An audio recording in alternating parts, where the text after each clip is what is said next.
Hello students, आज हम देखेंगे हमारा BSc third year physical chemistry की यूनिट नंबर 4 जो हमारी चल रही थी उसमें सबसे लास्ट क्वेश्चन जिसका नाम है लैम्बर्ट बियर नियम, या फिर ये इसे प्रकाश रसायन का लैम्बर्ट बियर का नियम भी बोल सकते हैं।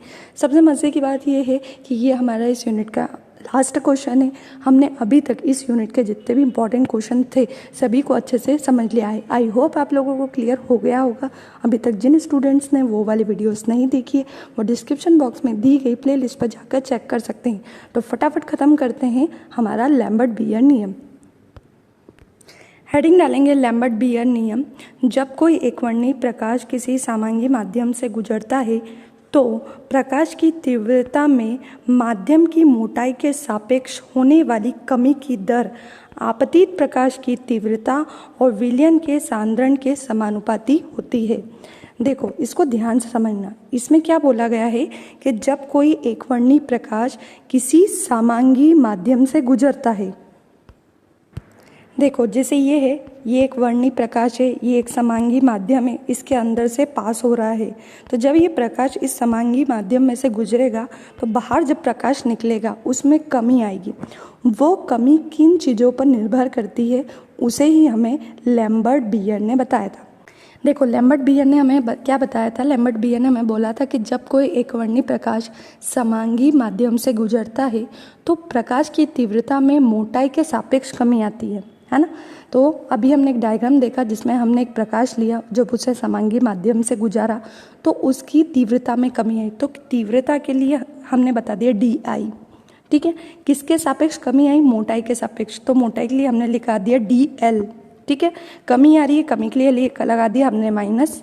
किसके समानुपाती होता है? तो आप ऊपर डेफिनेशन देखो, दो चीज़ों के समानुपाती होता है। एक तो है प्रकाश की तीव्रता और दूसरा है विलयन का सांद्रण। तो प्रकाश की तीव्रता के लिए हम लिख देंगे I और सांद्रण के लिए लिख देंगे C, ठीक है। और समानुपाती बोला है तो यहाँ पर बीच में समानुपाती का चिन्ह आ जाएगा। तो इस तरह से लैम्बर्ट बियर ने हमें बताया था। यहाँ पे हम लिख देंगे माना माध्यम की सांद्रता C है तथा माध्यम की मोटाई L है, ठीक है। तो ये लैम्बर्ट बियर नियम के अनुसार हमने लिख दिया -DI/DL समानुपाती IC, equation number 1। Next step में हम क्या करेंगे? समानुपाती का चिन्ह हटा देंगे तो क्या आ जाएगा? इक्वल और कांस्टेंट के। आपको पता ही होगा जब समानुपाती का चिन्ह हटता है तो इक्वल और साथ में के स्थिरांक आता है। तो ये आ गया इक्वेशन नंबर 2। नेक्स्ट स्टेप में क्या करेंगे? हमारे जो I है इसको लिया नीचे और ये जो DL है इसको पहुंचा दो ऊपर, है ना। क्या करा? नेक्स्ट स्टेप में आपको कुछ नहीं करना है, DI के नीचे I ले आइए और DL को C के पास पहुंचा दीजिए। तो स्टेप क्या बनेगी देखते हैं। स्टेप बनेगी -DI/I = KCDL, ठीक है। उसके बाद हमको क्या करना है? इंटीग्रेशन लगाना है ना। इंटीग्रेशन यानी हिंदी में बोलते हैं हमको समाकलन करना है। समाकलन के लिए साइन लगता है, लिमिट लगानी है आपको I0 से IT तक, है ना।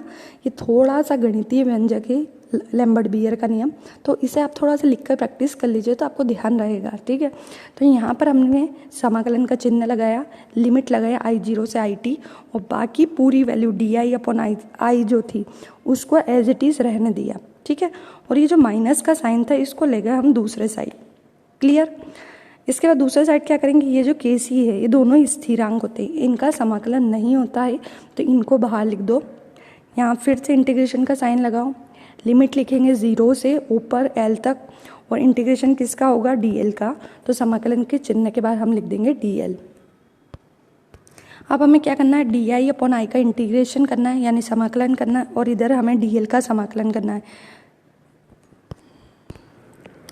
DI/I का जब हम समाकलन कर देंगे तो उसे इस तरह से लिखेंगे ब्रैकेट में log EI DI/I का क्या होता है? समाकलन होता है। इसे ब्रैकेट में लिख दो और जो लिमिट हमने लिखी थी I0 से IT, तो यहाँ ब्रैकेट के नीचे I0 और ब्रैकेट के ऊपर लिखेंगे IT। इसके बाद -KC को आपको कुछ नहीं करना है, वो आगे कांस्टेंट था तो उसको एज इट इज़ लिख दो। DL का जब आपने समाकलन किया, ऊपर का समाकलन करना था हमें DL का, तो उसका समाकलन होता है L। ऊपर लिख देंगे हम लिमिट L और नीचे लिख देंगे हम लिमिट 0। उसके बाद ये लिमिट जो है इसको अंदर रखेंगे तो ये हो जाएगा log EI की जगह पहले रखेंगे हम IT माइनस फिर से लिखेंगे log E और अब हम लिखेंगे दूसरी लिमिट जो कि है हमारी I0, यानी एक बार हम लॉग के साथ ऊपर वाली लिमिट रखेंगे और एक बार नीचे वाली। फिर equal as it is minus as it is KC हमारा एज इट इज़ रहेगा। ये लिमिट अंदर जाएगी L की प्लेस पर, तो ऊपर वाली लिमिट हमारी L माइनस नीचे वाली लिमिट है 0।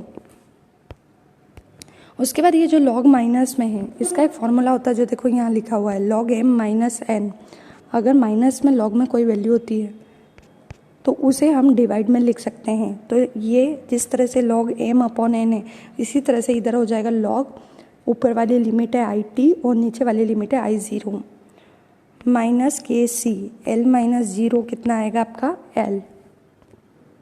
नेक्स्ट स्टेप में क्या करेंगे log E IT upon I0 equal minus आपका एज इट इज़ K को हटाकर लिख देंगे समेशन CL। ठीक है, इक्वेशन बन गई इक्वेशन नंबर 3।